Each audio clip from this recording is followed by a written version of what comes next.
করে চিন্তা করে। মমতা ব্যানার্জি আমাদের ভগবান।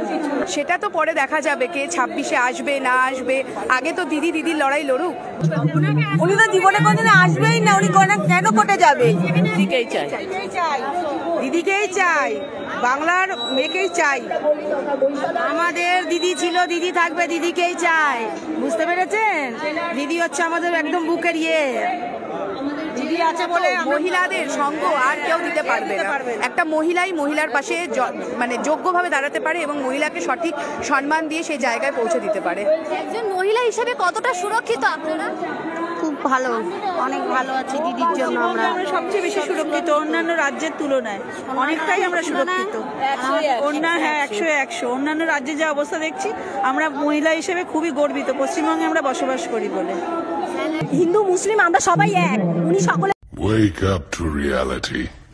বাড়ি ঘরে আগুন লাগিয়ে দিচ্ছে, ই করে দিচ্ছে, ছেনিতে গলায় ছেনি ধরে নিচ্ছে, জলের টাঙ্কিতে বীজ দিয়ে দিচ্ছে। আমরা কি খাবো আর কি করেই বা থাকবো বলে। আমরা কালকে এসছি 4টার দিকে বিকেলে। কিভাবে আমাদেরকে এখান থেকে নৌকা পাঠিয়েছিল, পুলিশে করে আমাদেরকে এখানে পৌঁছিয়ে দিয়েছে।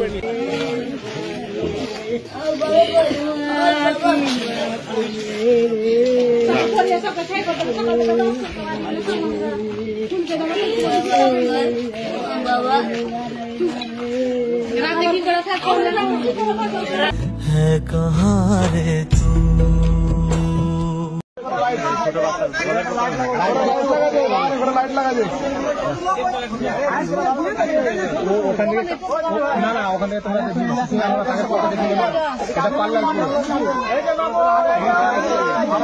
কোনো ভয় নাই, বসে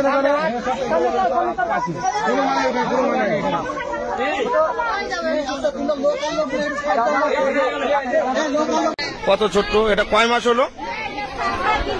হ্যাঁ, 5-6 দিন হলো। তার অবস্থা এই, আজকে তার সেই বাচ্চাটার ঘর ছাড়তে হলো। ঠিক আছে, এই বাচ্চাটার কি অপরাধ? 7 দিনের থানা থাকতে আমরা সুরক্ষিত নেই। কয়দিন সহ্য করবো? আমাদের মত কোথায় গেছে? মেয়েদের সুরক্ষিত কোথায়?